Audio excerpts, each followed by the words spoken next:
मुंगेर में दिशा की बैठक में शामिल होने पहुंचे जमुई सांसद अरुण भारती आगामी 1 फरवरी को पेश होने वाले केंद्रीय बजट को लेकर कही बड़ी बात। आने वाले बजट बिहार वासियों के लिए लेकर आएगी खुशखबरी। स्पेशल पैकेज सहित कई सौगातों की बौछार होगी बिहार पे। दरअसल 1 फरवरी को केंद्रीय वित्त मंत्री बजट पेश करने वाले हैं। इस बजट को लेकर आम लोग सहित बिहार वासियों को बड़ी आशा है कि बजट में इस बार बिहार को क्या तोहफा मिलेगा। क्या नए ट्रेन मिलेंगे, स्पेशल पैकेज मिलेगा, पुल पुलिया का सौगात मिलेगा या कुछ और बेहतर हिस्सा बिहार का इस बजट में होगा, जिससे बिहार में विकास की गति और तेज हो पाए। इसी मामले को लेकर बिहार के लोजपा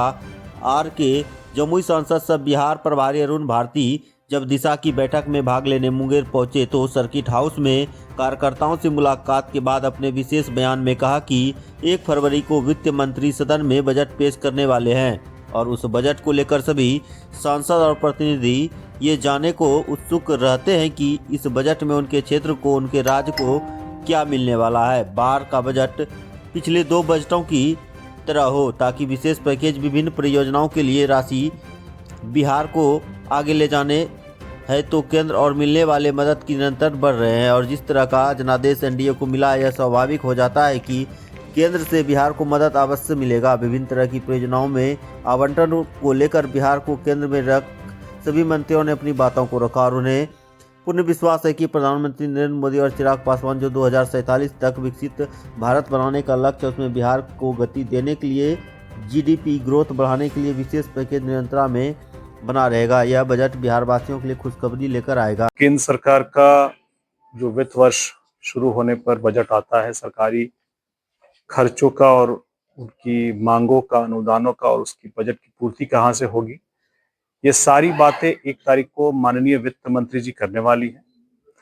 सदन में उस दिन उपस्थित रहना बड़ा जरूरी है क्योंकि हर सांसद को, हर प्रतिनिधि को ये जानना होता है कि आने वाले बजट में उसके क्षेत्र को, उसके राज्य को क्या मिल रहा है। इस बार बजट से पिछली बार की भांति ही, जैसे पिछली 2 बार बिहार को विशेष पैकेज मिला, अलग अलग परियोजनाओं के लिए मिला और चूंकि बिहार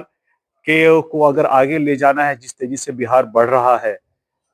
उसके लिए जरूरी है कि केंद्रीय मदद जो बजट के माध्यम से हो वो निरंतरता में बनी रहे। और जिस तरह का जनादेश एनडीए को मिला है, ये स्वाभाविक हो जाता है कि इस तरह की मदद बिहार को केंद्र की तरफ से अवश्य मिलेगी। आने वाले समय में चाहे रेल की परियोजना हो, चाहे सड़क की परियोजना हो, जल संसाधन हो, पंचायती राज हो या अलग अलग जो परियोजनाएं आती हैं, कैसे विशेष तौर पर बिहार को केंद्र में रखते हुए इसको आगे बढ़ाया जाएगा। ये हमारे जितने भी माननीय मंत्री हैं, सभी लोगों ने अपनी मंत्रालय के माध्यम से इस बात को रखा है और मुझे पूर्ण उम्मीद है कि खास करके जब आधारभूत संरचना, कैपिटल एक्सपेंडिचर की बात आती है या फिर बिहार को विशेष पैकेज देकर के विकसित भारत बनाने के माननीय प्रधानमंत्री जी के लक्ष्य में, हमारे नेता चिराग पासवान जी के लक्ष्य में, जो विकसित भारत बनाने का 2047 का लक्ष्य है,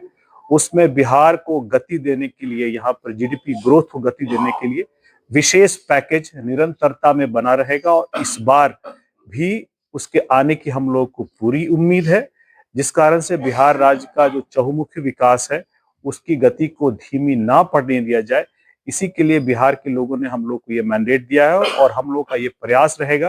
कि इसको और हम लोग कितनी तेजी से आगे ले जा सकते हैं। बिल्कुल, जब भी कहीं भी आधारभूत संरचना में कैपिटल एक्सपेंडिचर हो रहा होता है,